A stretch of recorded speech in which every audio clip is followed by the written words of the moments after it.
Metastate is a plugin for Adobe Photoshop and InDesign. It enables you to create named snapshots of the current visibility and selection state of layers and page items.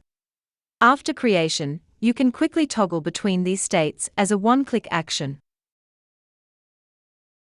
Having states can be very helpful when you are editing in a document with many overlapping layers.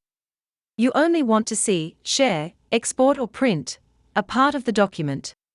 You want to switch quickly between various design variations for comparison or reference. In all these cases, Metastate can save you valuable time by automating the process of hiding or showing multiple layers.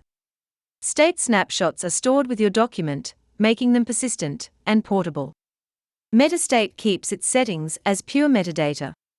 This means that you can safely share the document with other people who don't have the plugin installed. Metastate is available for Photoshop and InDesign in the Adobe Exchange Store right now. Links to the plugins, as well as the full manual with much more information, can be found in the description of this video. Thank you for watching.